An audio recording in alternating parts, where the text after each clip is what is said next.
Part 1. Counters and Quiet. My name is Lillian May Hargrove, Miss Lily to half the clinic, 79, Milwaukee. I'm on the stoop with a chipped mug of mint, watching the Marma 30 bus rattle past the sugar maple I planted the year this house became ours outright. The street is calm because I taught it how. I was born outside Dayton in '46. In a shotgun place that trembled whenever a freight coughed at the crossing. My father, Gordon, worked nights at the foundry and ran daylight with a belt and a Bible he mostly used to pin down unpaid bills. My mother, Alma, hemmed half the neighborhood's Sunday skirts. I learned neat stitches and quiet mouths at the same kitchen table. 3 doors down was safe ground. Aunt Lois, midwife, vinegar rag steaming on the stove, shoebox of index cards with due dates and phone trees. I boiled kettles, laid towels, held lamps while she tied cords like ribbon knots. Steady hands, quick mind, she'd say, and my fingers memorized the tempo. School put oxygen in me. Miss Baker slid me a library card and said, "Read the world before it reads you."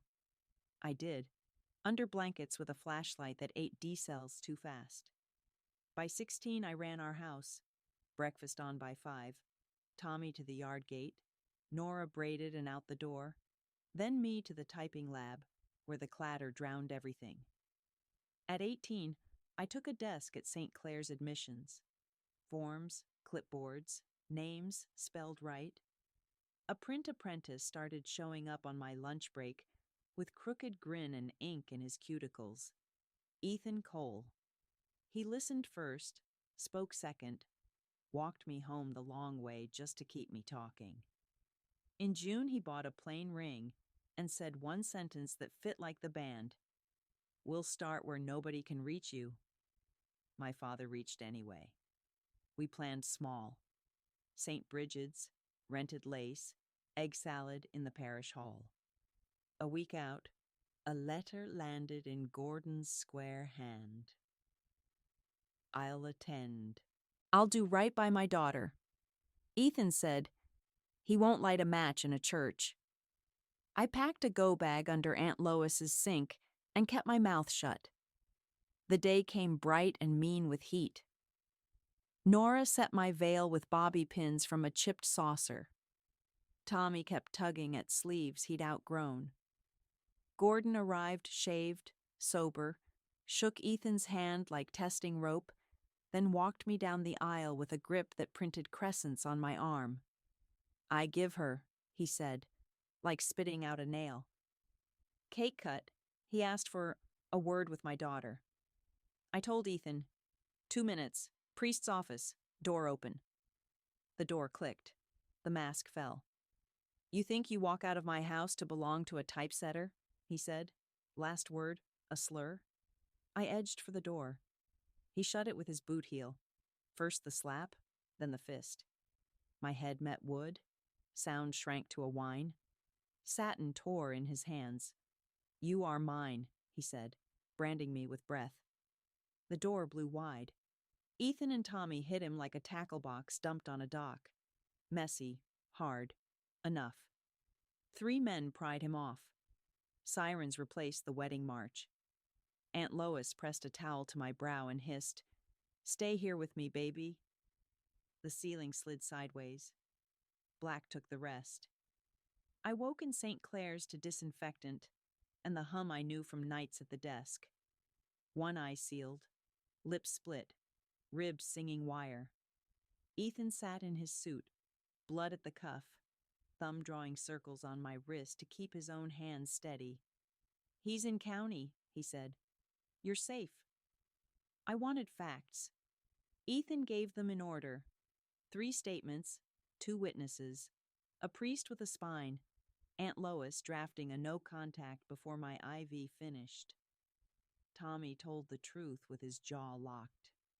I signed what mattered left-handed and asked the nurse for copies stamped and stapled.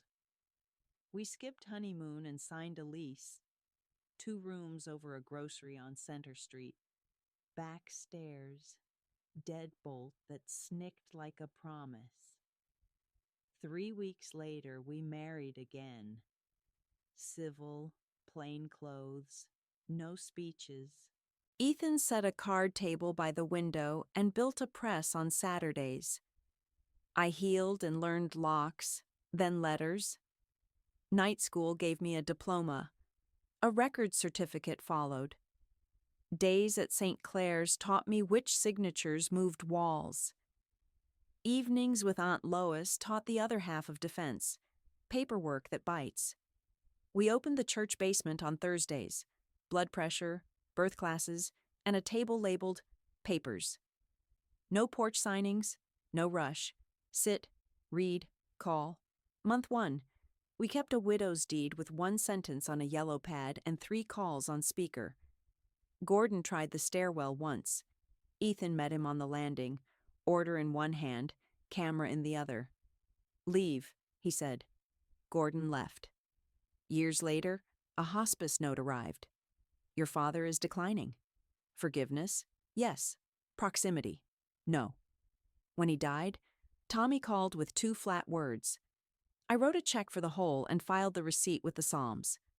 Work thickened. The shop became Cole and Hargrove. Bulletins, invoices, the occasional invitation people framed. We bought a second press. A school board forgot was valuable. Ethan taught neighborhood kids to set type straight. I taught them to fill forms right. We had Marcus, then June. Tools before toys. I taped house rules to the fridge. Ask for ID. Sign at counters. Keep copies. Call before you panic. Years ran like good ink. Even permanent. We paid off the house. The clinic's Thursday became a monthly document night. 12 folding tables, a pump pot, 3 cheap copiers, and neighbors carrying manila folders. Folks said, emergency. I handed chairs and poured coffee. Panic loves porches. Truth loves fluorescent light. I carried red wallet cards with 5 lines, recorder, bank, sheriff, clinic, pastor, and slid them into every Bible, purse, and glove box I could reach. Aunt Lois went to ground in spring.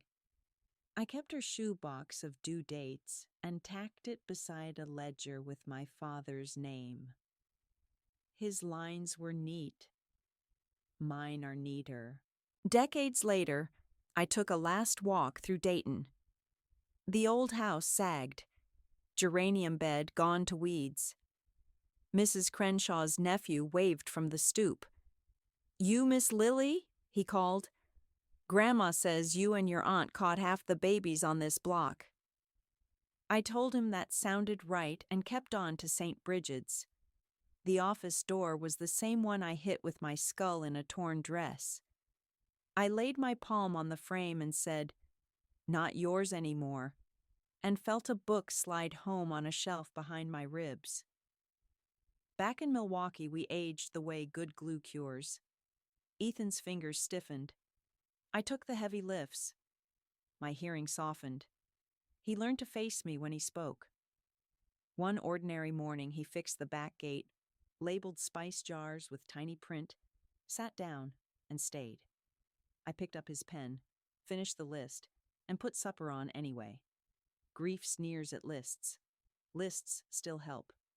Now I teach Thursdays, nurses how to triage papers while they triage people. I bring a plastic pelvis, a sample deed, a counterfeit trust, and 3 stories that end with someone keeping a house. We practice no porch signings until it sounds like care, not defiance. If you're waiting on violins, wrong house.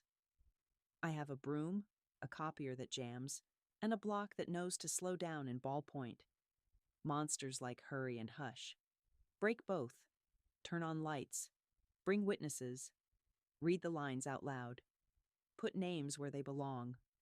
When old fists knock in memory, answer with a lock, a plan, and a room full of people who won't look away. The Thumra 30 sighs at the corner. The maple shivers off a sparrow.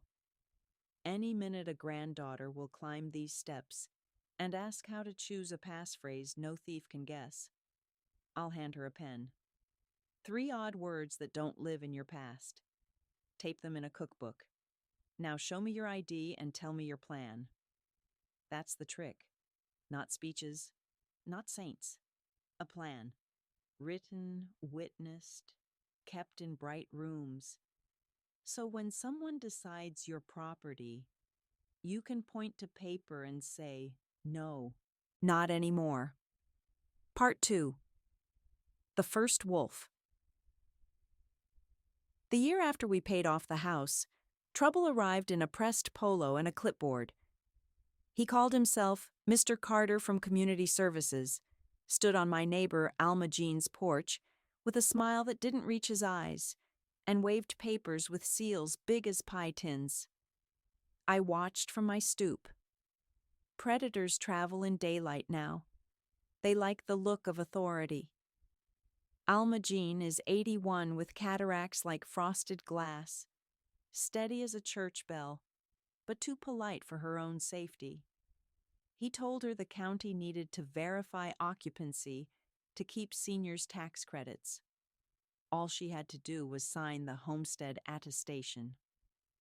My neck went warm. Attestations don't come on carbonless triplicates with a notary stamp pre-inked. I crossed the street with my mug like I was just neighborly. Counter at the branch, I said to Alma Jean, loud enough for the sidewalk. Not on porches. Mr. Clipboard turned his smile at me. Ma'am, I'm only trying to help. You're trying to file a quitclaim, I said, tapping the bottom line where grantee hid under the curl of his thumb. He slid the paper back into the stack like a magician palming a coin. No harm done, he said, and started down the steps.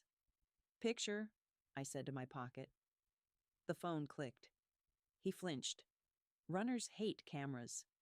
He hit the sidewalk, moving too quick for his age, and turned the corner into a sedan idling wrong. Plate cover, of course. I took another photo anyway. Bad men always forget the bumper sticker. I walked Alma Jean to her kitchen. We called the recorder, put a fraud alert on her parcel, instructed the clerk to reject any DC without in-person verification by one of 3 named people. I wrote them on a napkin. Me, Reverend Pitts, her grandson Calvin. We added a 72-hour hold C. With the bank, no wire out without a manager's eyes and a phone call on speaker. We taped a pink sign to the inside of her screen. Documents go to counters. That night, I added a table to document night.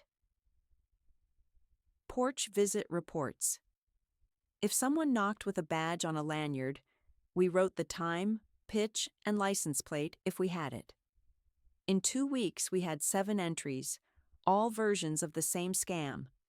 Tax credit verification, roof inspection refund, energy rebate, check. Same polo, different logo. Wolves, new coats. Then it came for us. Saturday morning, Marcus called. Mom, my phone died on Wi-Fi, and when it came back, it had nothing. New number, new voicemail. The bank texted me a code I didn't ask for. I felt that old freight train rattle move through my bones. Port out, I said. Hang up. Get in the car. Carrier store. In person. Bring ID and your last bill. I called June. If anyone emails urgent wire, ignore it. Put a step-up holdag on your accounts. In branch only. Use the banker with the gray bob. She reads aloud. June said, on it, and texted a thumbs up I didn't need. Marcus pulled up tight to the curb. We drove to the carrier store where a teenager with a name tag that said Dev started to tell me about company policy. I put my palms flat on the counter. No ports without a live ID and a call to the existing number, I said. Someone just pushed a SIM swap through your back door. Dev blinked. I pointed at my son. Name, address, last 4. Now call the number on the account. Dev dialed. Marcus's replacement phone lit up with the test call. We reversed the port, set a no remote switch on flag, added a verbal password that only a grandmother would invent, then walked across the strip mall to the bank. At the branch, the same routine. Manager, glass office, the line of shame for folks who signed fast. We placed in-branch only on Marcus's wires for 60 days, printed a fraud affidavit, and had the manager initial every box. I watched her write like a decent person. Hard, legible, no loops a copier could eat. Thank you, I said. Now tape a sign on your teller windows. No port, no wire. She laughed until she saw my face, and then she wrote it down. Back home, I put the photos of Mr. Clipboard next to our cue, porch reports. He had a habit. Wednesdays and Saturdays, late morning, east side, widows with cut lawns and paid tax bills. His car had a college sticker from a state he'd likely never visited. The bumper had a dent like a comma. The plate frame said, Heartland Title. Monday I brought the stack to the recorder. Friendly audit, I said. Search last 90 days for quitclaims from seniors to any entity with Heartland in it. The clerk sighed because she's underpaid, then ran it anyway. 6 hits, 3 already recorded, 3 pending, same notary, same courier. I asked for copies, paid with a roll of quarters because their card reader was broken again, and circled the notary number. I know her. She stamped at our clinic once. I called her cell. Nora Bell, she answered, surprised I still had her in my phone. I only notarize signers in person, she said before I accused her of anything. Then how did your stamp ride 6 deeds in 3 neighborhoods you don't work? Silence. Then a whisper. They couriered my journal last month to update the seal record. I could hear her breath shorten. Nora, listen, I said. Pull your lost stamp affidavit and meet me at the courthouse. Today. By 2 p.m., the DA's investigator sat across from us with a yellow legal pad and the kind of patience that finds facts even when people are ashamed. We laid it out. Porch wolves, poured out, deeds, reused stamp. He asked for copies. He got copies. He asked for dates. We had dates on cards in ballpoint. Then he said the 3 most beautiful words in my practical life. We'll file injunctions. I left them to their hunt and went to work where work works. The block. We ran. Saturation. Deacons mentioned deed wolves from the pulpit. 5 sentences, not a sermon. The carrier store taped. No remote SIM changes. At the till, the bank manager put in branch for seniors. On every screen, I printed flyers that said counters, witnesses, coffee, and stapled them to telephone poles between here and the freeway. Wednesday, Mr. Clipboard returned. New polo, same stance. He picked the wrong porch.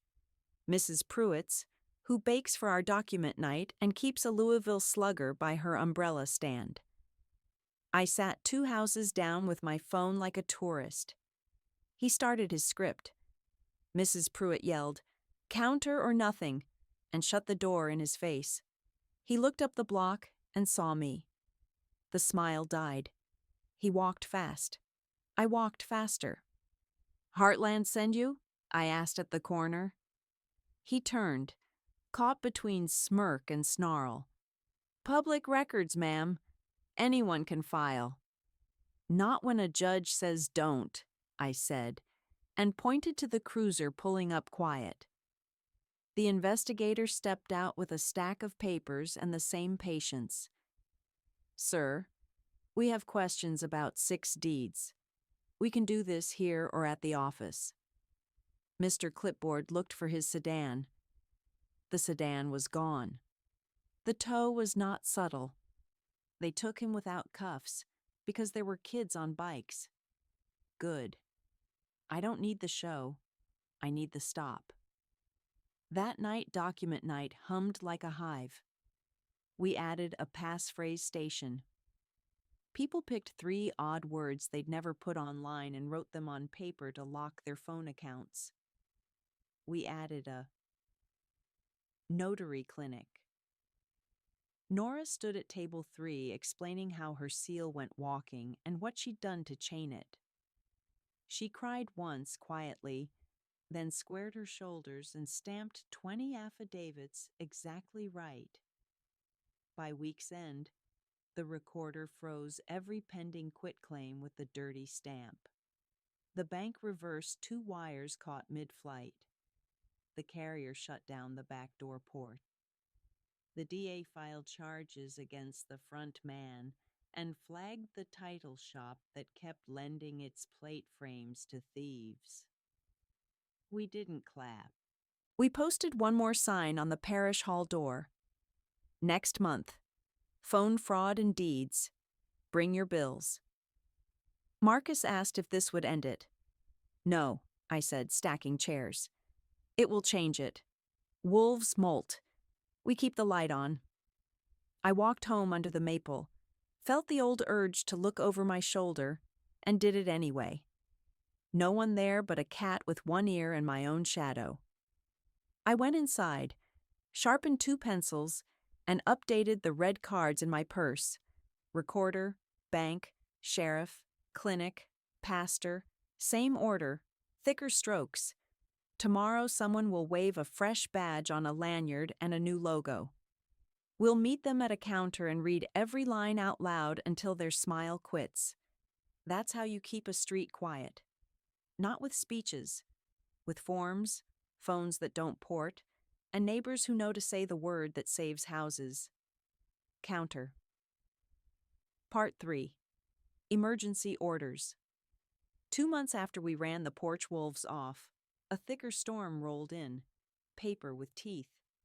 It started at 9:12 a.m. on a Tuesday when Alma Jean's grandson, Calvin, burst into the clinic waving a pink slip from probate.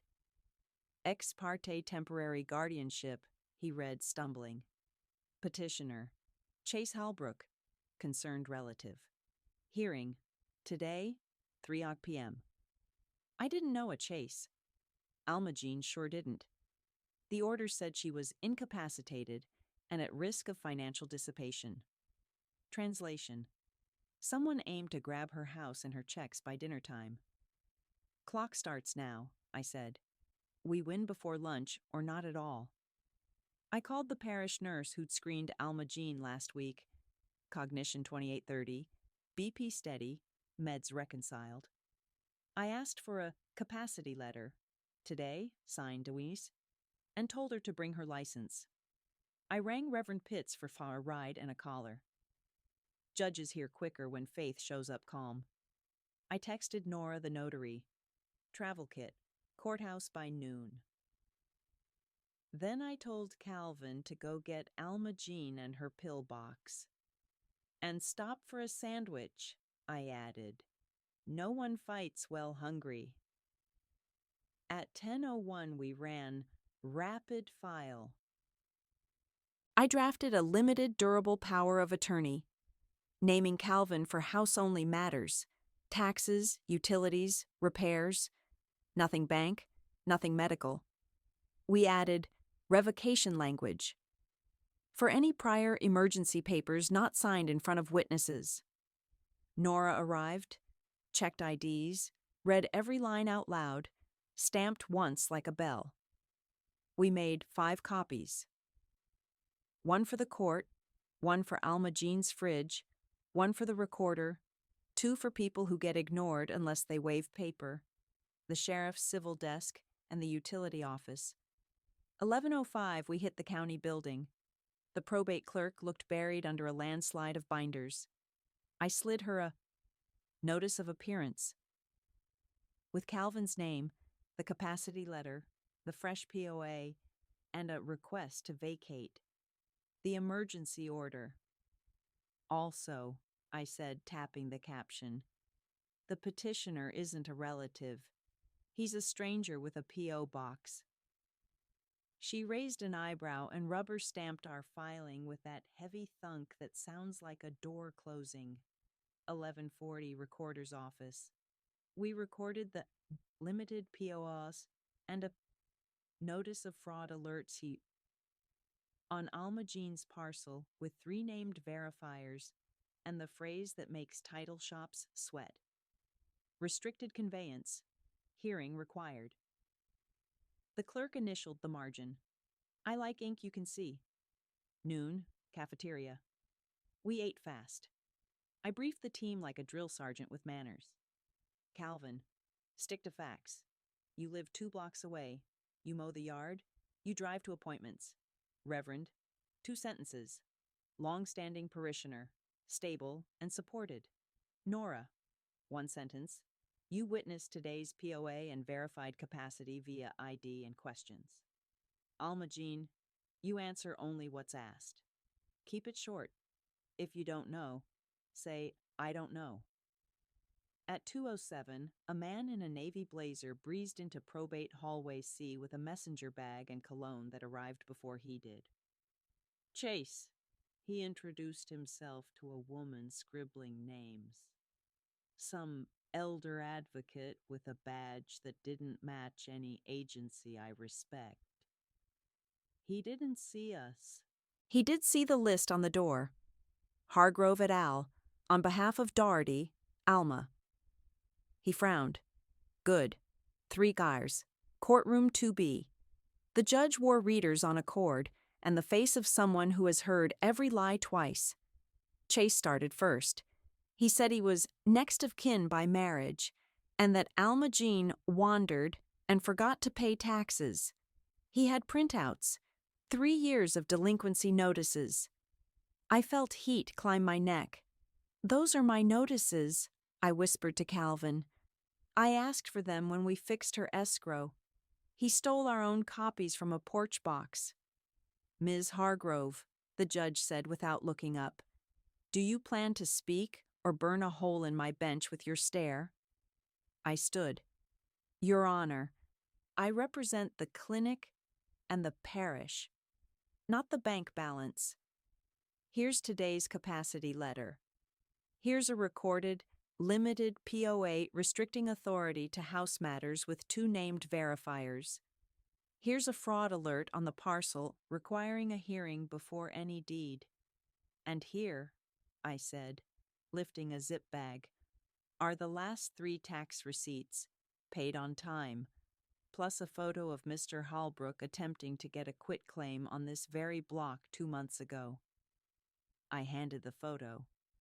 The investigator's report stuck to the back like frosting. Chase tried to smile. It slipped. Your Honor, he said, these people are confusing the issues. I'm only trying to protect an elderly woman. The judge slid his readers down. Sir, you filed ex parte, claimed consanguinity you don't have, and attached public records you misrepresented. Why today? Because winter's coming, Chase said.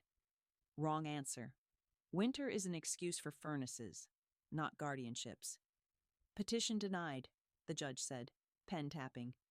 Ex parte order vacated. He turned to me. Ms. Hargrove, your limited POA stands. File a copy with my clerk. Mr. Holbrook, step into the hall with the investigator. Now. The gavel didn't drop. It didn't need to. We didn't cheer. We queued at 3 windows.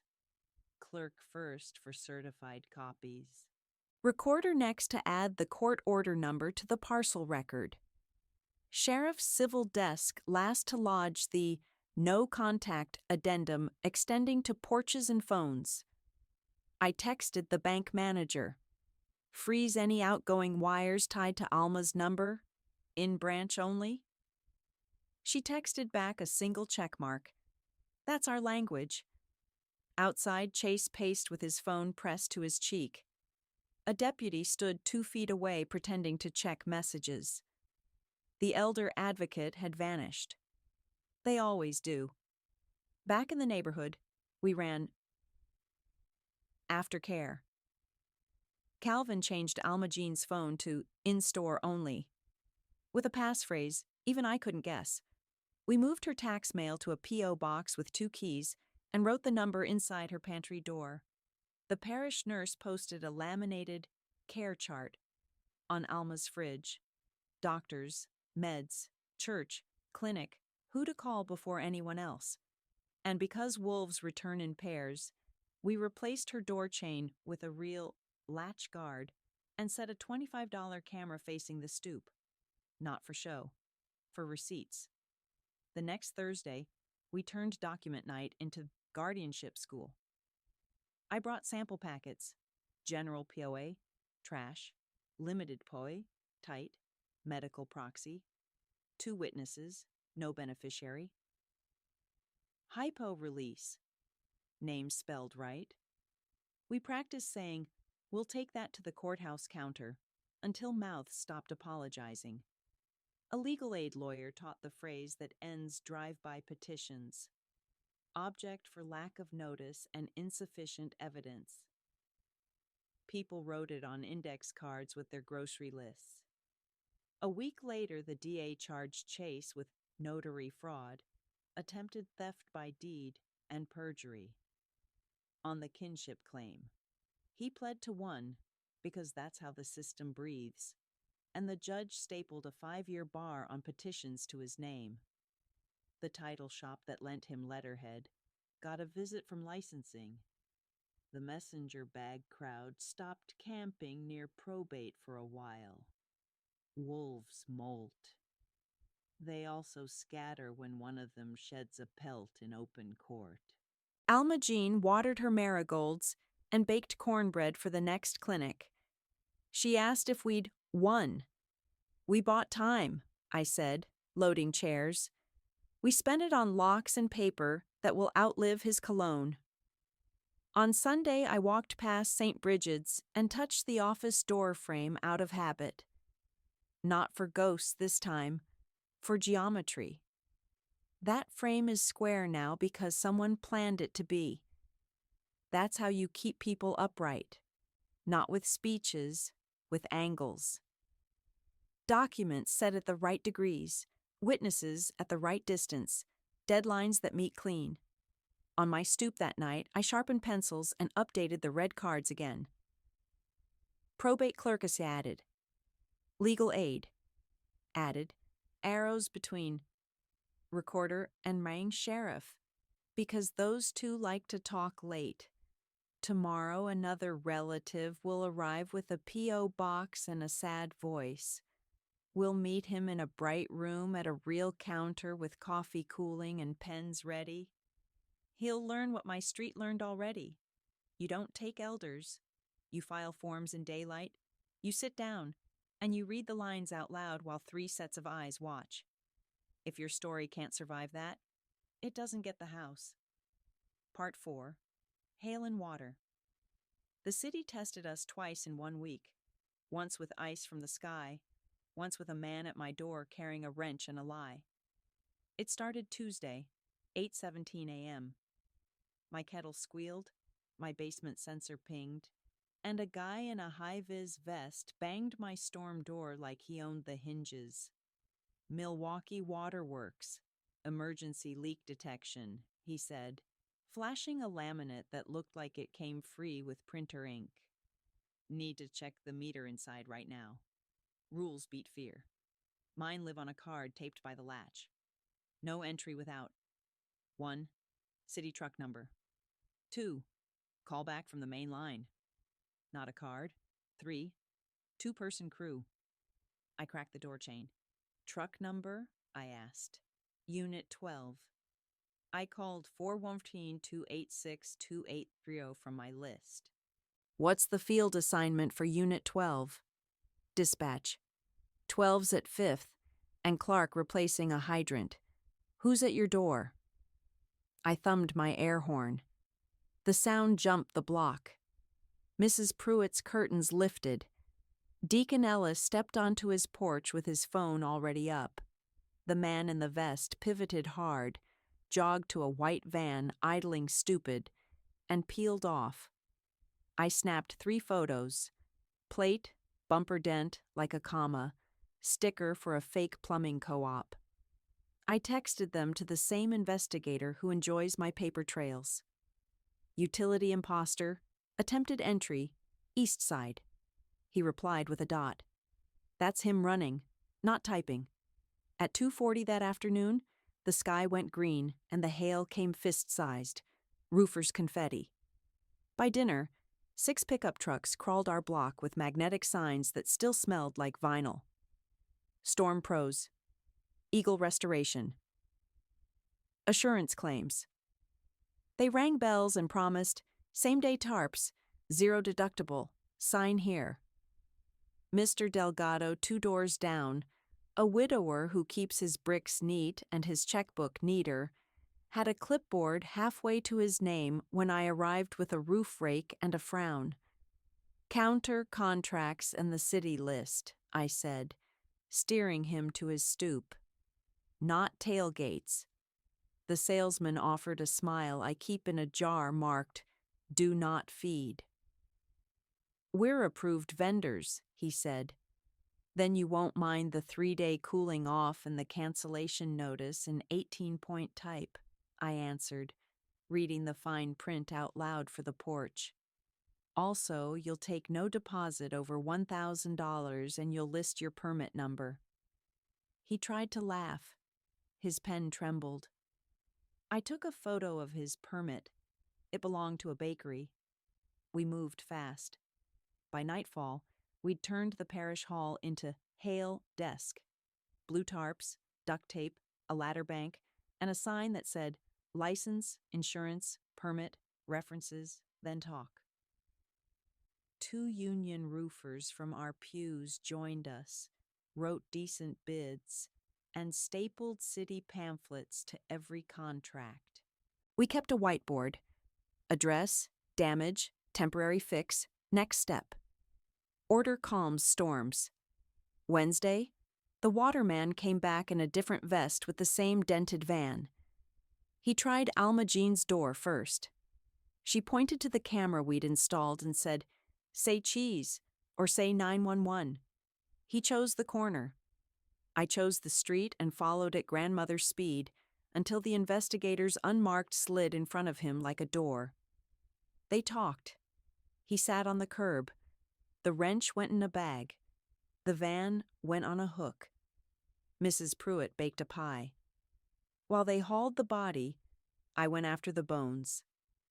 I dropped at the waterworks yard with coffee for dispatch and a proposal on 1 sheet.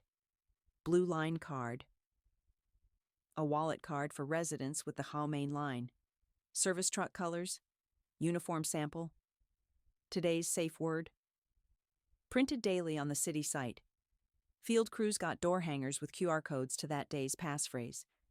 No code, no entry. Language, not luck. Then I walked to the alderman's office with hailstones in a cooler and 3 crooked contracts. Pass an emergency ordinance, I told his aide, who is too young to know better and smart enough to listen. 72-hour. No canvassing. After declared weather events, written SITE right to cancel in 18-point on page 1. No deposits. Above $1,000 before permit posts, and city-issued SunStorm vendor badges, with scannable QR to licensing. He asked where to get sample text.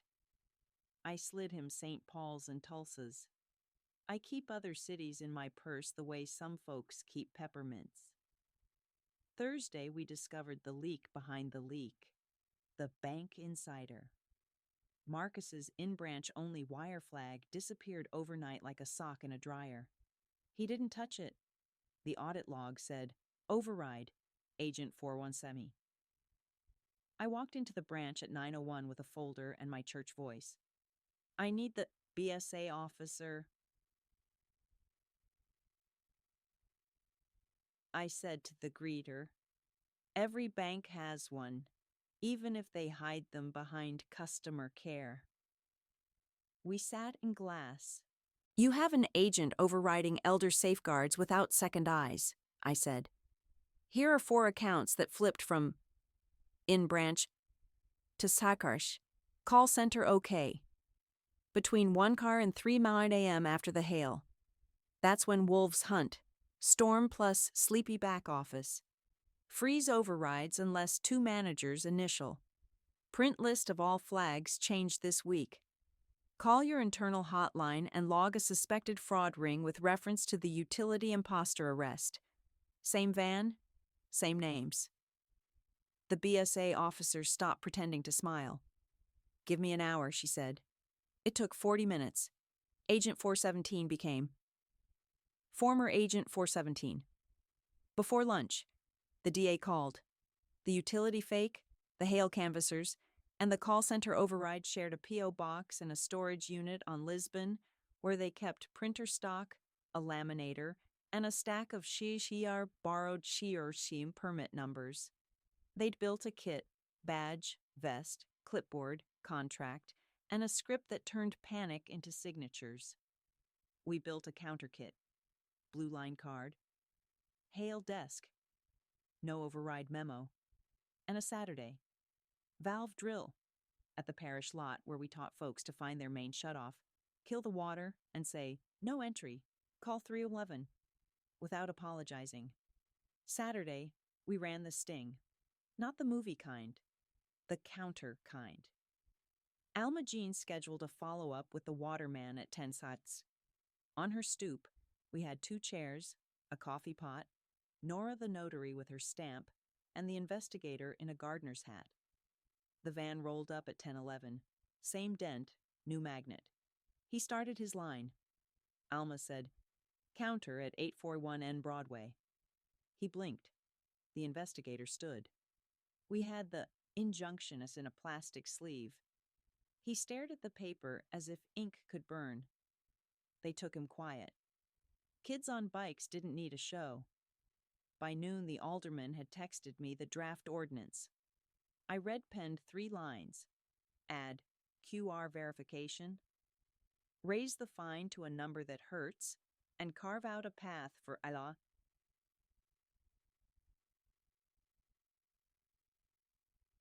Church are union volunteer lists. So good people can still help without a clip-on company. Monday it passed unanimous. Paper beat patter. Cleanup took a week. The bank mailed letters confirming stricter flags. The carrier chain wrote, no remote SIM changes. On every Milwaukee register. The city posted the daily utility passphrase at 8 a.m. sharp. Our hail desk placed 20 legal jobs with insured roofers who showed their permits before climbing a ladder. 3 canvases companies vanished. Their magnet signs showed up at a flea market next to a bin of phone chargers. I bought 2 and hung them in the clinic with a caption, Wolves change coats. What stuck wasn't the arrests. It was the drills. Deacon Ellis can kill his water in 12 seconds flat. Mr. Delgado now asks for permit numbers first and smiles when he hears a stutter. Mrs. Pruitt watches plates like a hawk. Marcus put his accounts on in-branch plus passphrase. June made the blue line card, her lock screen, and taught her teenagers the rule I wish someone had taught me at 19. Don't apologize for safety. On Sunday, I sat under the maple and wrote 2 new lines on my red card. Alderman's office, ordinance, and waterworks passphrase, daily. Across the street, a kid practiced dribbling in hail-dented asphalt. The ball found a rhythm. So did we. People ask why I still do this at 79. It isn't speeches, it's systems.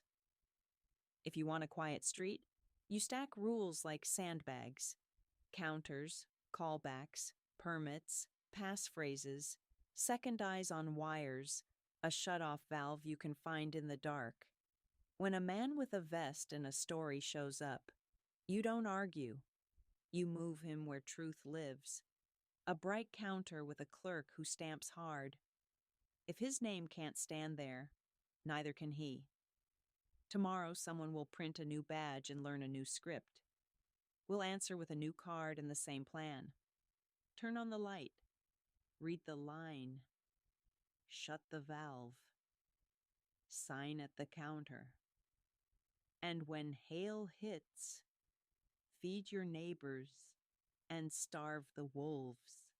Part 5. Ambulance and Arbitration. Trouble came on a gurney and a touchscreen.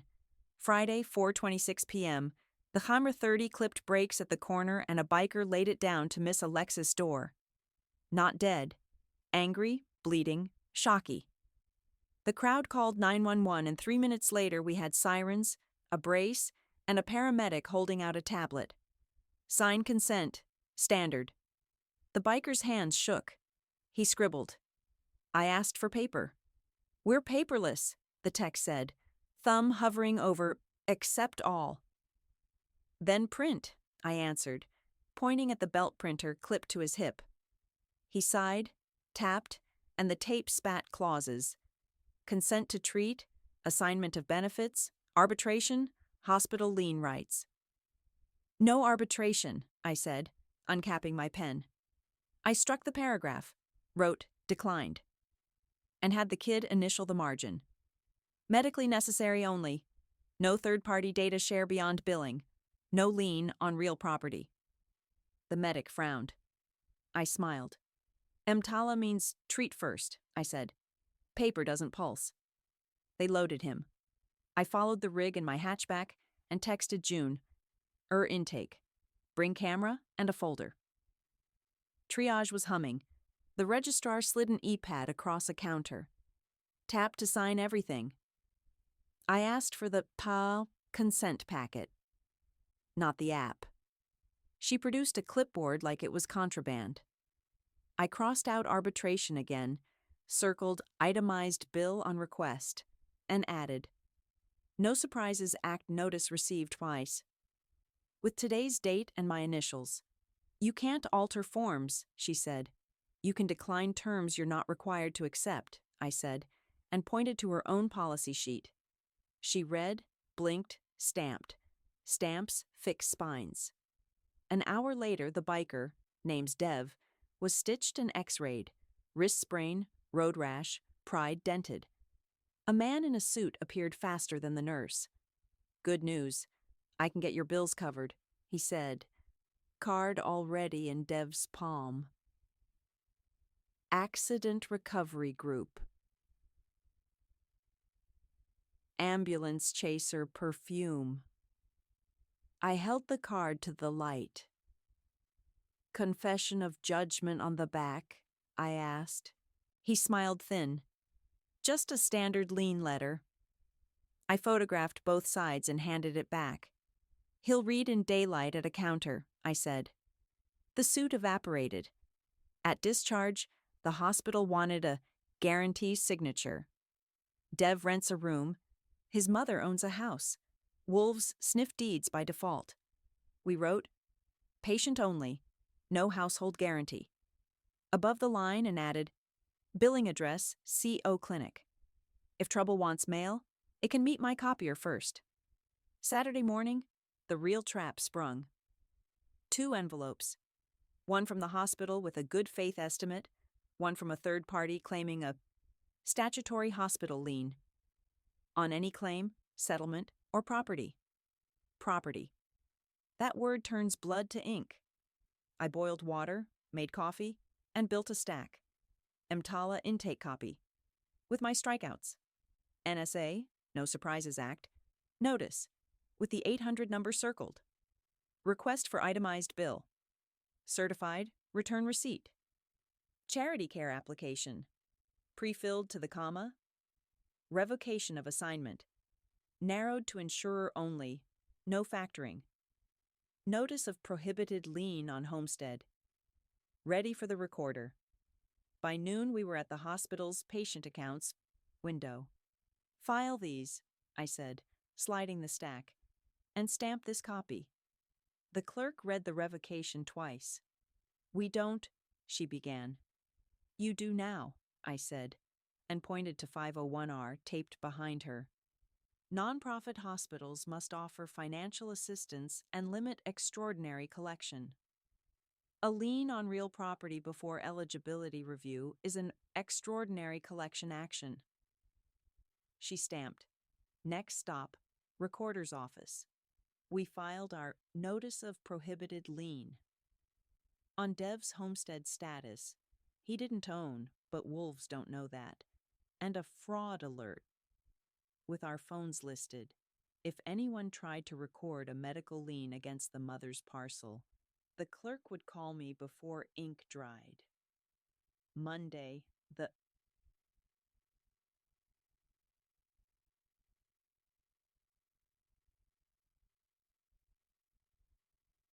explanation of benefits landed wrong. ER doc billed out of network at Mars pricing. I called the NSA hotline on speaker, gave the facility code, CPT lines, and the exact phrase that makes claims departments sit up. Qualifies for the NSA patient-provider dispute resolution, out of network at in-network facility without notice. We logged a case number and emailed it to the plan and the hospital. Timers matter. We started 2. 30 days? To correct. 60 days. To settle. Meanwhile, the lien mill doubled down. A man with a messenger bag delivered a letter of protection and asked Dev to sign so we can negotiate. We met him on the parish my counter. Fluorescent lights buzzing, Nora the notary playing with her stamp like a cat with a fly. I flipped the letter. Tiny text. Directed to pay from any recovery. A pipeline from Dev's pocket to their fee. Will provide medical records under HIPAA with a specific authorization. I said, no global LOP, no confession. If you want a copy of the police report, go pull it like the rest of us. He tried charm. He tried hurry. We offered coffee. He left empty. Wednesday, the hospital's collector called about setting up a plan to avoid escalation. I read from my script, all communications in writing. Itemized bill hikes, first, charity eligibility, decision second, and say, adjustment third, payment, only after those 3. Further phone calls are inconvenient and will be logged. She pivoted to my favorite bluff. We can file a lien. Not on homestead, not before 501R review, not after you accepted my revocation of assignment for anything but the insurer, I replied. Silence. Then the click of someone updating a file. Thursday, puzzle pieces clicked. The hospital's line notice, the chaser's LOP, and the ambulance consent all shared a registered agent and a UPS box on Capitol. Same laminator, 3 logos. I sent the bundle to the DA with a subject line I've used before. Ring not coincidence.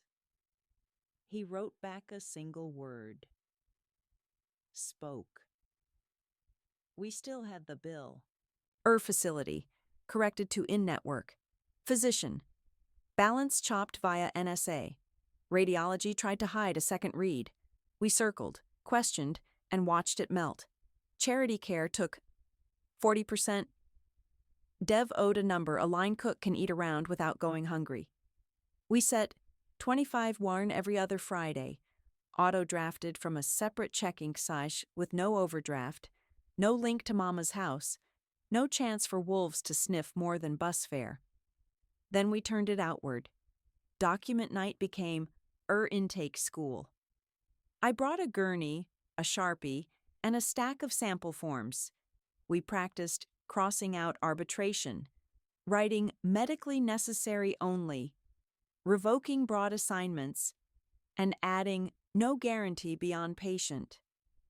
Nurses ran a station on EMTALA. What hospitals must do regardless of signatures. A legal aid taught the exact sentence that freezes collectors. Per 501R, suspend extraordinary collection until financial assistance determination. Folks wrote it on cards, then on their fridges. We added a wallet kit sigh to the Blue Line card. One index card reading, "No arbitration, no property lines, itemized bill, NSA rights," with our clinic address pre-printed as the billing contact. We laminated and punched a hole so it could live behind a bus pass.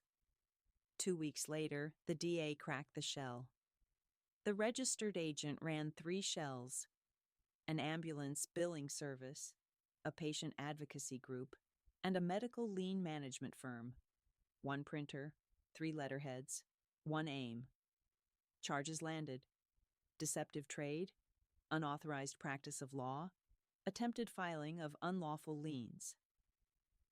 I didn't frame the press release. I framed a copy of Dev's PAYDA receipt, 0 balance, stamped. The last piece was quiet. Dev brought his mother to document night.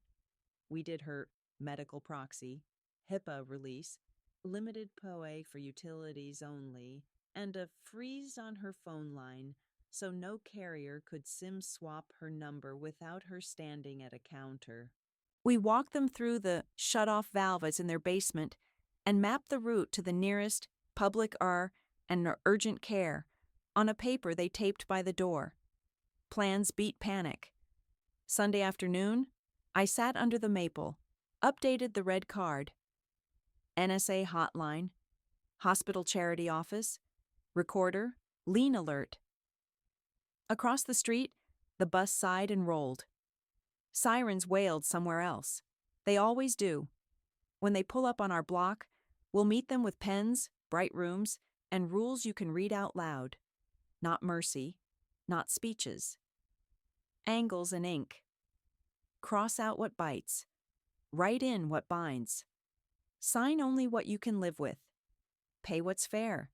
Teach the next person. And when a man in a suit offers help before the nurse offers water, move him to a counter and make him spell the law. If his letters wilt under fluorescent lights, he doesn't get your name or your house. Part 6. Voice and title. The last test came with a borrowed voice and a stolen deed. Tuesday, 6:03 p.m., my landline rang twice and cut. Then my cell lit up with June's name and June's cry.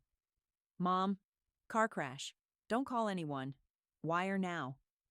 The voice had her breath, her tiny whistle on the S, the panic I haven't heard since 4th grade. Good mimic.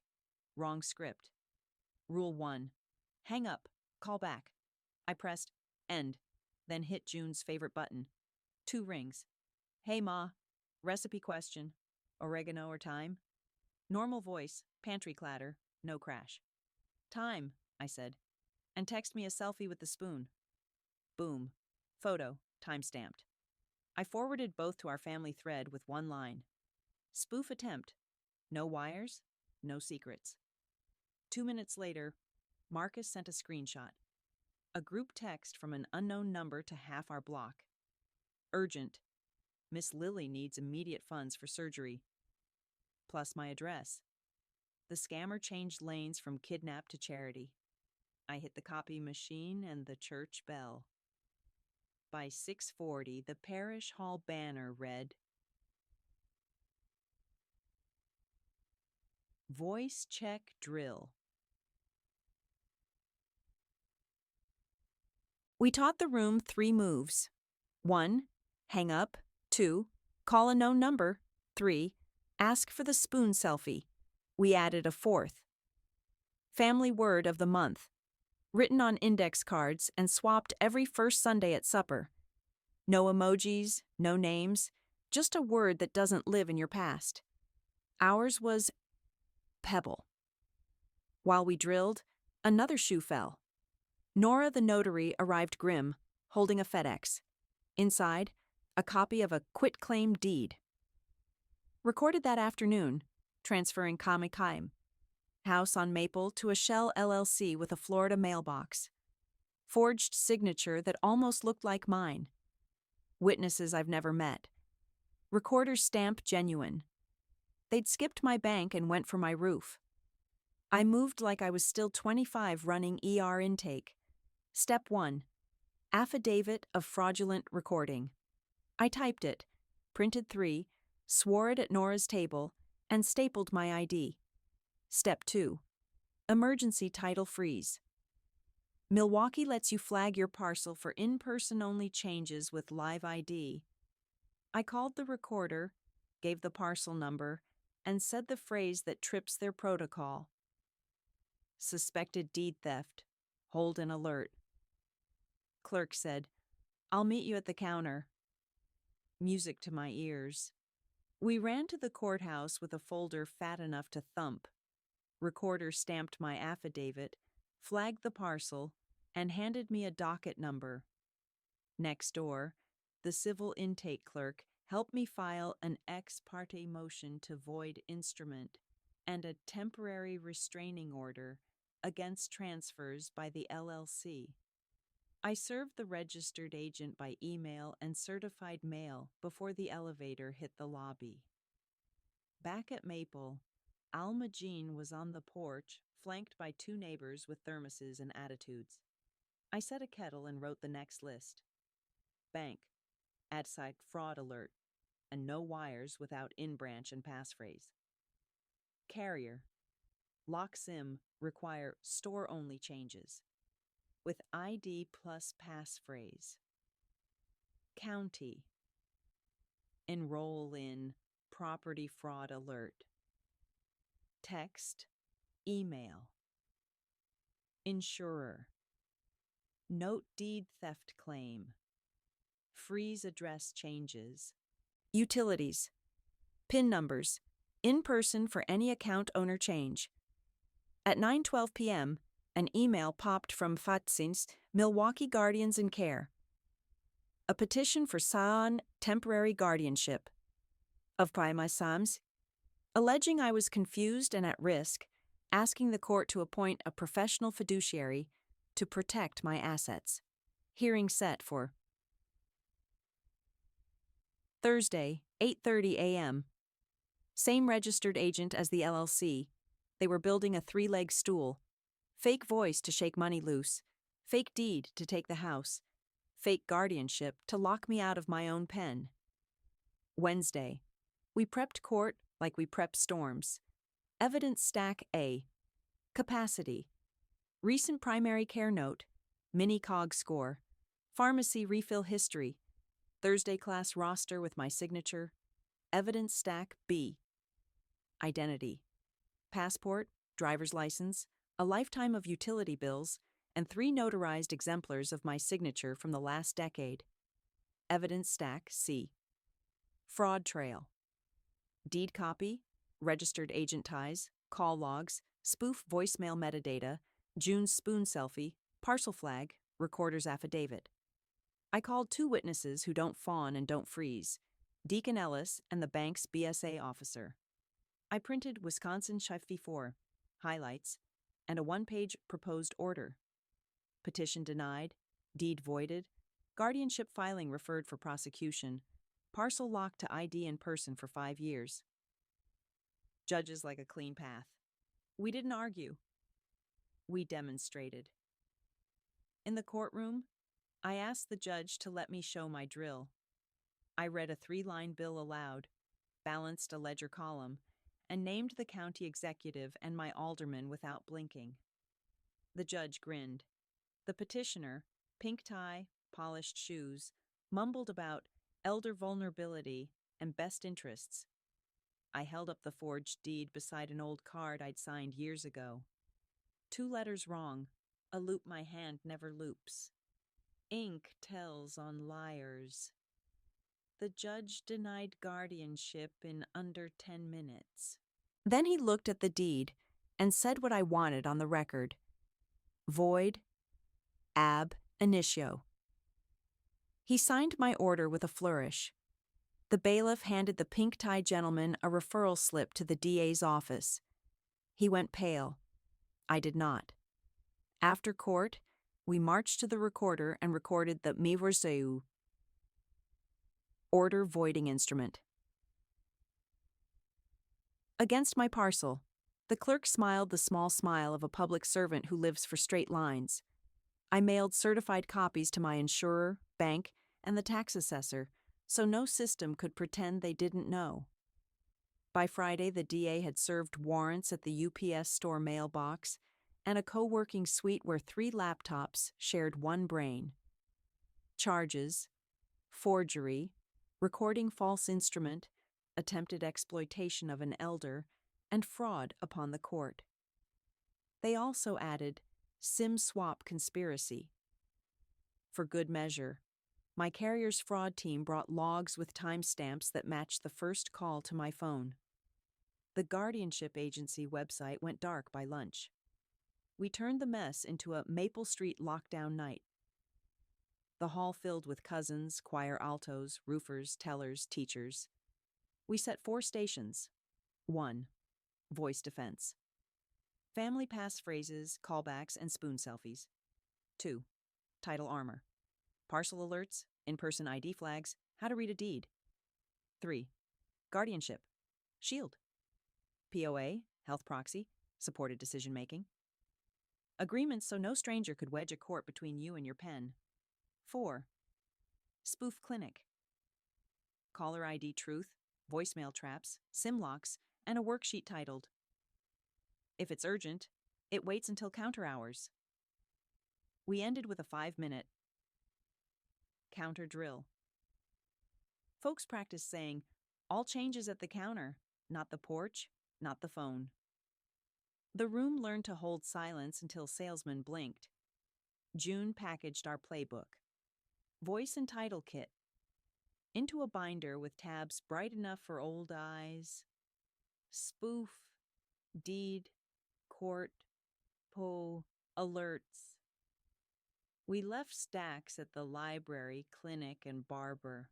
A week later, the county posted a plain English page for deed theft, with our steps nearly word for word. I sent the clerk a pie and a thank you typed on Ethan's old press.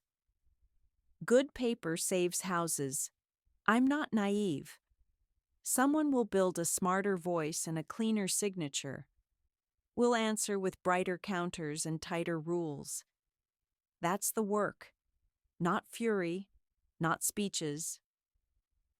Procedures people can do when their hands shake. Tonight I sat under the maple with the ledger that carries my father's name and my notes crisper than his.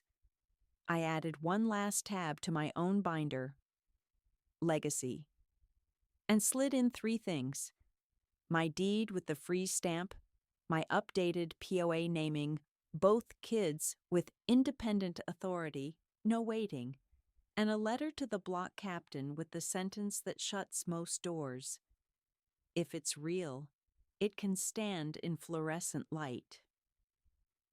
The bus sighed at the corner.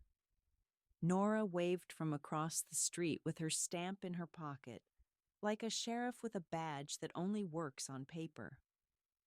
My granddaughter climbed the steps with a notebook and a grin. "Teach me the title drill, Miss Lily." I handed her a pen. "Read the line," I said. "Say the word. Show the ID. Make them meet you at the counter. And if a voice sounds like family but talks like a thief, hang up, call back, ask for the spoon." That's the last lesson. Not mercy, not thunder. Counters, stamps, and people who won't look away. That's how you keep a street quiet and a house yours.